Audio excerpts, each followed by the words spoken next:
रात के करीब 7:30 बजे आसाम के एक छोटे से गांव में एक औरत अपनी खिड़की के पास बैठी थी। बाहर बहुत ज्यादा अंधेरा था और इतना घना कोहरा था कि अपना हाथ तक नहीं दिखाई दे रहा था। तभी अचानक कोई चीज आके उसकी खिड़की से टकराती है। वो अचानक डर जाती है। फिर दूसरी बार, फिर तीसरी बार। जैसे ही उसने टॉर्च जलाकर खिड़की से बाहर देखा, दर्जनों चिड़िया वहां पर पड़ी थी। कुछ जो आके टकरा के मर चुकी थी, कुछ ऐसी हालत में थी जो उड़ नहीं पा रही थी। और ये पहली बार नहीं, ये वहां हर साल होता है और आज भी हो रहा है। इंडिया के नॉर्थ ईस्ट में आसाम के डीमा हजाओ डिस्ट्रिक्ट में एक जगह है जिसे गूगल मैप भी ढंग से नहीं पकड़ पाता और जिसका नाम है जटिंगा। गुवाहाटी से लगभग 330 किलोमीटर दूर, जिसकी पॉपुलेशन सिर्फ 2000 लोग है। दिन में ये जगह एकदम पैराडाइज जैसी दिखाई देती है। खूबसूरत ग्रीन वैली, सुनसान ठंडा मौसम, ठंडी हवा, पहाड़ों में छुपा हुआ सुकून। लेकिन हमारा वीडियो दिन के बारे में नहीं है। सितंबर से नवंबर के बीच कुछ स्पेसिफिक दिनों में जटिंगा में एक ऐसी चीज होती है जिसके बारे में साइंटिस्ट भी आज तक पूरी तरह से कभी एक्सप्लेन नहीं कर पाए हैं। यहाँ पक्षी आसमान से गिरते हैं सैकड़ों की तादाद में, एक ही जगह, एक ही स्ट्रिप में, हर साल। एक टिपिकल नाइट जटिंगा में कैसी होती होगी, इमेजिन करो। रात के 7 बजे हो, आसमान में कोई रोशनी नहीं, आसमान में चांद नहीं, बिल्कुल गायब, और इतना घना कोहरा कि टॉर्च भी 5 मीटर से ज्यादा नहीं जाती। और तभी एक लाइट जलती है, एक नॉर्मल बल्ब, और शुरू होता है ये खेल। पहले एक बर्ड आती है, फिर दूसरी, फिर तीसरी, और देखते ही देखते इतनी सारी चिड़ियां आ जाती हैं जैसे किसी ने कोई स्विच ऑन कर दिया हो। सैकड़ों पक्षी एक ही लाइट की तरफ एकदम से रश करते हैं। कुछ दीवारों से टकराते हैं, कुछ बिजली के खंभों से टकराते हैं, कुछ तो तुरंत टकराने के बाद गिर के खत्म हो जाते हैं, और कुछ ऐसे बेहोश हो जाते हैं जैसे शायद उन्हें उड़ना ही नहीं आता हो। और अब सुनो सबसे स्ट्रेंज बात, ये फिनोमेना पूरे गांव में नहीं होता, ये सिर्फ एक स्ट्रिप में होता है। 1.5 किलोमीटर लंबी, 500 मीटर चौड़ी एक स्ट्रिप, जिसके अंदर सारी ये सब होता है। इसके अलावा कुछ भी नहीं होता। इसके बाहर सारी रातें नॉर्मल होती हैं, इसके एक तरफ बिल्कुल नॉर्मल, और इसके अंदर फुल केओस हर साल।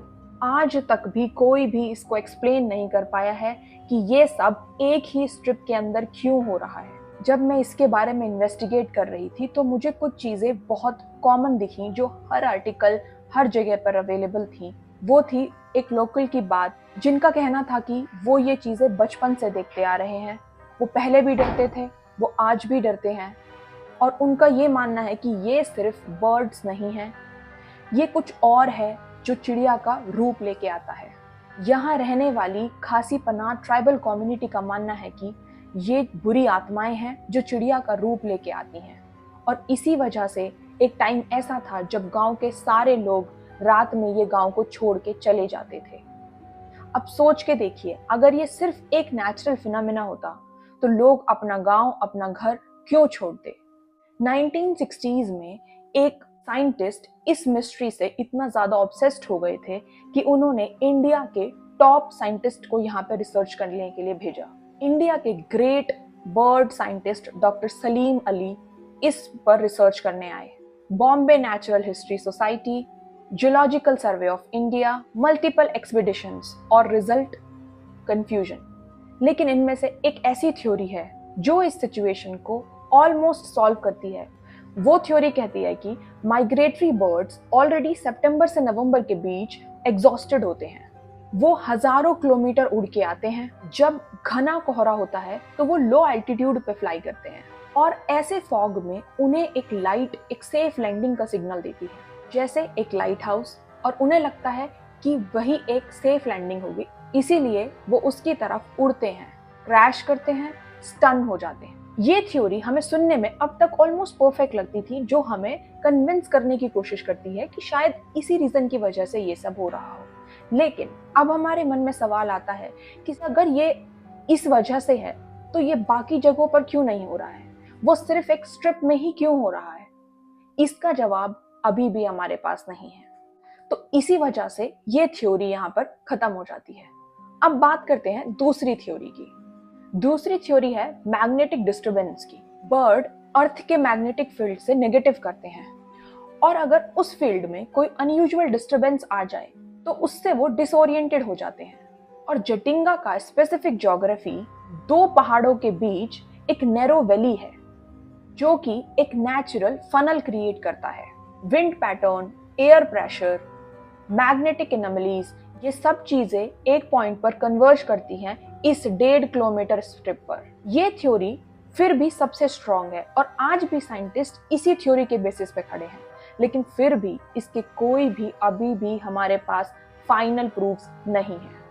अब हम बात करने वाले हैं उस किस्से के बारे में जो इस स्टोरी को और भी अनकंफर्टेबल बनाता है। अब ये सिर्फ एक नेचुरल इवेंट नहीं रहा।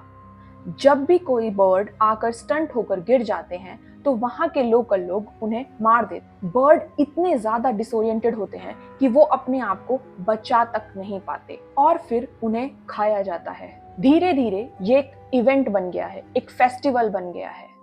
सितंबर से नवंबर के इस पीरियड को बर्ड हंटिंग सीजन भी कहा जाने लगा है और इसी वजह से पूरी दुनिया में जटिंगा फेमस हो चुका है। इसको बर्ड सुसाइड पॉइंट के नाम से भी जाना जाता है। लेकिन हमारा सवाल है कि क्या ये सच में सुसाइड है या फिर ये एक डिसओरिएंटेड, एग्जॉस्टेड, कंफ्यूज्ड क्रिएचर था जो ऑलरेडी हजारों किलोमीटर से उड़ के आ रहा था और जिसका हम फायदा उठा रहे हैं। नेचर ने एक मिस्ट्री क्रिएट की और हमने एक स्लॉटर हाउस। एक और बात, जटिंगा दुनिया की इकलौती जगह नहीं है, और भी एरिया इन्वॉल्व हैं, जैसे कि मलेशिया के कुछ कोस्टल एरियाज, फिलीपींस में स्पेसिफिक आइलैंड, मिजोरम के हिल्स में भी सिमिलर रिपोर्ट्स सामने आई हैं। Dark night, heavy fog, artificial light and confused birds. ऐसा लगता है कि जैसे दुनिया के कुछ पॉइंट्स पर ज्योग्राफिक, वेदर और साइंस एक साथ मिलकर एक इनविजिबल ट्रैप क्रिएट करते हैं और जटिंगा इनमें से सबसे ज्यादा पॉपुलर ट्रैप है। अगर हम आज की बात करें तो आज पिक्चर पहले से थोड़ी सी बेटर है। आज वाइल्ड लाइफ डिपार्टमेंट एक्टिव है, कंजर्वेशन ग्रुप्स काम कर रहे हैं, बर्ड किलिंग पर रेस्ट्रिक्शंस हैं, लेकिन फिनोमेना वो आज भी एग्जिस्ट करता है। आज भी सितंबर्स की रात में जब घना कोहरा होता है और कोई भी अपने घर की लाइट जलाता है, आज भी बर्ड्स आते हैं। साइंस के पास एक स्ट्रॉन्ग थ्योरी है, magnetic disturbance, geography, fog, exhaustion. हो सकता है कि ये सच भी हो, लेकिन फिर भी आप एक बात सोच के जाइए, हमारे पास सारे थ्योरीज हैं, लेकिन फिर भी कुछ ऐसे क्वेश्चंस हैं, कुछ ऐसे बिलीव्स हैं जो इन थ्योरीज से हटके हैं। हालांकि कोई भी थ्योरी अभी इस बात को कंप्लीटली प्रूफ नहीं कर पाई है कि उस टाइम में ही क्यों ऐसा होता है, उन्हीं कुछ दिनों में क्यों होता है और उसी एक स्ट्रिप में क्यों हो रहा है। कमेंट्स में बताइए और लिखिए टीम साइंस अगर आपको लगता है कि ये कुछ साइंटिफिक रीजंस की वजह से है, और लिखिए टीम सुपरनैचुरल अगर आपको लगता है कि जटिंगा में साइंस के अलावा भी कुछ ऐसा है कि किसी ने कुछ महसूस किया या देखा है, तो उसके बारे में कमेंट्स में ज़रूर लिखें। और अगर आप चाहते हैं कि हम और इंडिया की ऐसी रियल मिस्ट्रीज के बारे में बात करें तो चैनल को सब्सक्राइब करें और बेल आइकन दबाएं और देखते रहें दीक्षा इन्वेस्टिगेट्स।